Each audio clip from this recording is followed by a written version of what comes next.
Hi guys, welcome back to another video. In today's video I'm going to be airbrushing 3 Panzer IV 7EVs with just your traditional three-tone colours, so your green, your red and your yellow. I'll be using the new Tamiya range, or newish I should say, dark yellow 2 and dark green 2. I think these paints are fantastic compared to the older stuff, and a lot of it you can use straight from the jar. As you can see, I've just gone for like a late war sort of scheme. I've left the Schutzen or the side armor off. A lot of the photos that I've seen, a lot of these tanks didn't have them on, and I think they look better. You can see a lot more of the tracks there, which I personally prefer. I haven't gone too heavy with the weathering and such on these, as you'll see in the last photo, but again, this video is just going to be about me airbrushing using the traditional Tamiya paints that I like to use. So I'm going to be setting my compressor to 30 psi using a 0.40 millimeter needle. I've already undercoated the vehicle in dark yellow 2, and now I'm adding the modulation that I'm going to be using. So I'm adding some deck tan there. I'm probably going to go about 50-50 ratio, you know, give or take, with acrylic thinners obviously. Again, you might want to add a bit more deck tan. You might even want to just go straight for deck tan and not add any of that dark yellow. I like subtle modulation. I don't like to go too crazy where it's like, you know, it's been really sun damaged, especially when you've got 3 different types of camo or 3 different colors that you're mixing together. I just feel like it's just really not necessary. But again, some people do amazing jobs with it. It's the same with everything. It all just comes down to personal preference. So I'm spraying that lighter color on that I've got on here, just on the areas that are going to be affected by sun, by the sun. So I'm doing the tops, just a little bit on the sides. I also like to spray a little bit of this stuff on the wheels. The reason I like to do that is because I find when I'm adding all my washes, pigments, or whatever else I decide to weather the wheels with, they get very dark, even when you put a gloss coat on there before you do your wash. So I like to put this lighter color on there, so for when they get dark, some of that detail can still stand out. Again, personal preference, it's just what I like to do. Like with all of my videos, I'm going to go from what I like to do, but I'm no expert, so definitely look around, see what works for you and what doesn't, and just go with it. So it's really difficult to see in this video. It's actually getting quite dark as well at the time, but there is just a lighter color on top there to show you those top panels and that. So now I'm ready for my camo. I'm setting my compressor to 15 psi and I'm using my 0.15 millimeter needle for this. As I've explained in a previous video, I just find I get a lot more control. So I'm using your traditional red-brown with a few drops of white in there because I just want to soften that brown up just a little bit more if I can. And then again, I'm using acrylic thinners. So I only work with acrylic paints.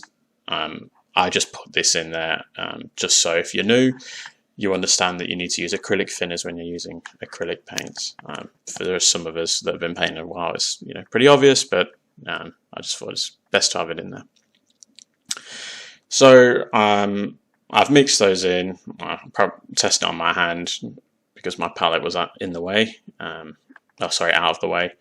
So now I'm just, the whole plan with these tanks is to have some brown blotches spread around the tank, but not too close to each other, because I want to get the green pattern going between all of the blotches, as you'll see later on, and it actually comes out really nicely. So the reference picture I was using here, they actually had these blotches and the green going through, and then they added dots in. But because I've got Zimmer on this tank, I don't feel like the dots would really add much to it.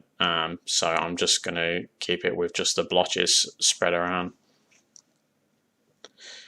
So again, I find that there's a lot of benefits using this 0.15 millimeter needle and nozzle, purely because, as I've said many times, I find I get so much more control with it. I know a lot of people can do this with a 0.20, but it's just one of those things. Again, it comes down to personal preference. So I apologise, I'm sort of cutting out the tank. I know I've come back here. So I've used the kitchen towel here just to prevent any paint spraying onto the front of the tank there, because I'm spraying the barrel. Obviously, if I just tried to do that without any protection underneath there, then there would have been bits of brown splatter or brown lines being sprayed above that. So it's just a little trick. You can use cardboard, you can use paper towel, you can use whatever. I think I called it kitchen towel, but meant paper towel. So this is the second tank. So just try and change it up a little bit, because not all the tanks were painted exactly the same. You know, the same sort of scheme, but the blotches would have been in different places. Especially later on in the war, there was, you know, shortage of paint. They weren't being done in the factory, or sort of to the commander or the crew what they wanted to do. So you get a little bit of freedom there if you want to experiment a little bit. But try and use Google or whatever book reference that you've got. Try and keep it as historical as you can. It just looks better on the eye, that's all. And then this is the third one that I'm doing here. So fortunately with this one, it's got some sort of tarp over the barrel, so I only have to focus on the body.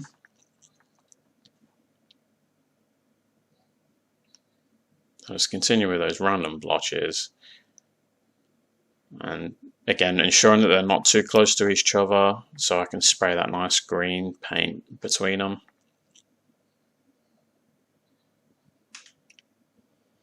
I think I forgot to mention that when I'm using this 0.15mm needle nozzle, I'm making sure that the thinners to paint ratio is 1:1. We don't want to be blocking this. It's so tiny, this nozzle, that it blocks with any little tiny bit of paint buildup. So make sure those thinners are 1:1 if you decide that you want to invest in a 0.15mm needle nozzle. Highly recommended, especially for this scale at 15mm. If you want those nice German lines in, I'd be working with that. But again, it's completely up to you, and I've seen plenty of people use a 0.20. I'm just not as steady as some of those people. So now I've moved on, I'm going to be painting the green, so I've gone with the new Tamiya Dark Green 2 with acrylic thinners. Again, 1:1 ratio of paint to thinners. Now I'm just adding the green lines in there, but I'm spacing them between and following roughly the blotches of the brown. So you can see I'm sort of following the edges there, but ensuring I'm leaving a gap between them so you can see the yellow. You can, again, maybe it's just me, but I look at this and I think, oh, that looks so much better when you've got that nice gap between the brown and the green. You can actually make out the camera lines really nicely. You know, you could do this with a brush, but airbrushing this, it looks a lot more pleasing to me, at least anyway. And I was very happy with the results of these. Again, first time using these Tamiya paints, and the new range. I love Tamiya, so I've used them for a while, but the newer range that have come out, that yeah, definitely would rate these highly. Especially the yellow. I find the yellows are a lot darker in other ranges, but this is yeah, does the trick nicely.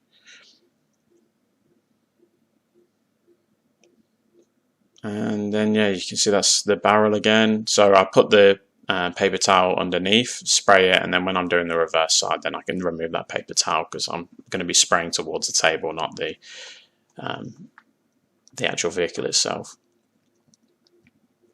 So exactly the same technique as before. I'm just trying to follow the pattern, if you will, with the green and the brown, but ensuring that there's enough of a gap between them to show the yellow.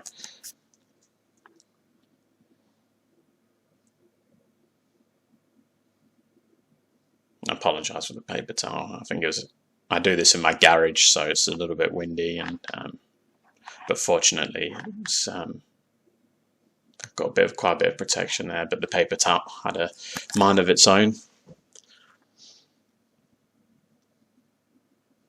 Okay, and then lucky last, exactly the same as before. You can see how close I am as well. Again, this is the sort of control you get with that 1.5mm needle and nozzle.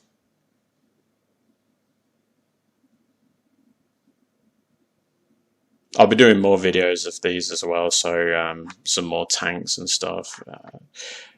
I'll also be going into how I go about adding storage to some of mine as well, but that's definitely for a future video. These tanks are going to be used for a tournament that are coming up soon to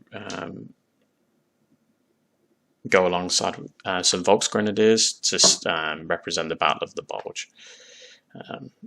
Although when I paint my tanks, I try and keep them generic in terms of I don't want to put whitewash and stuff over them, purely because I want to be able to use them if I want them in, like, for Normandy or fighting the Russians on the Eastern Front during summer. I don't want a whitewashed vehicle for that, obviously.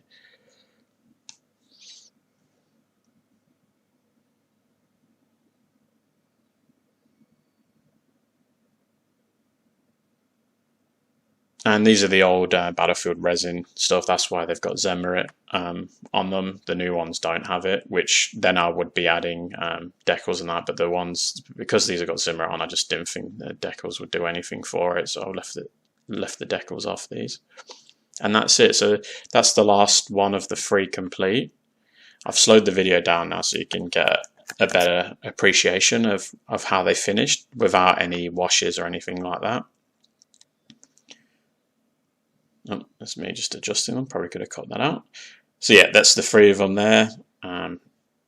Again, I really like how they've come out. I'm pretty happy with them. And then there's just a photo of it. But yeah, thanks for watching, guys. I hope this has been some sort of help. And if you've enjoyed it, please like and subscribe if you haven't, and just leave a comment if you've got any questions. But yeah, thanks again, guys, and goodbye.